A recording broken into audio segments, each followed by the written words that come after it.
Hello mga kailaw. Tara, luto tayo ng adobong pugo. Yan o. So dito pa rin tayo sa bundok. Luto tayo ngayon ng adobo sa gata na pugo. O, di ba? Yummy to guys. Yan o. So padilim na kasi kaya mas maigi na magluto na ng maaga. Kaya, tapos kakain na. Kasi walang kuryente dito guys. The best talaga pagka adobong pugo guys. Kami kasing pugo rito. Nagano lang kami ba? Nagsilo. Pang silo lang.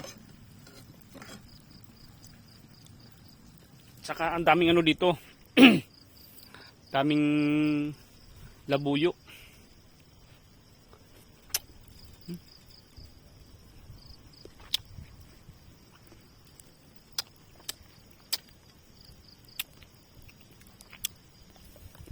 Pagkagising mo ng umaga rito, tilaukan na yung mga labuyo dito guys.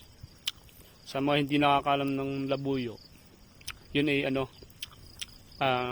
wild chicken. Wild chicken yun. Oh. Diba? Ayos sa trip ko.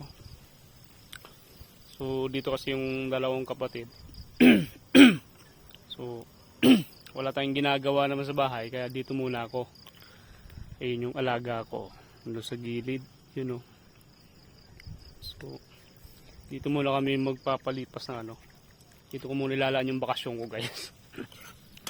So ano. Ayun ba, nakain ba kayo ng adobo sa gata na pugo?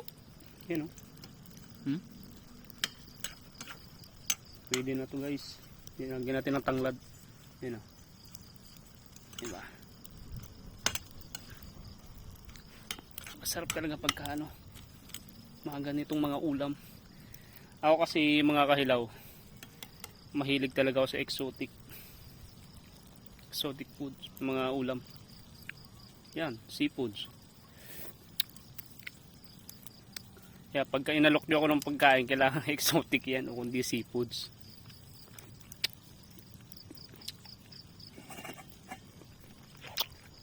Pwede na ito mga kailaw.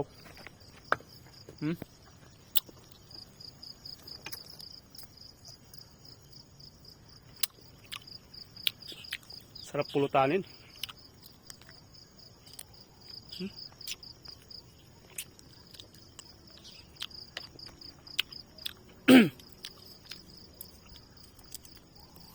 Sana makahuli yung namin, yung silo namin sa labuyo mga kahilaw. Kami kasing labuyo talaga dito eh.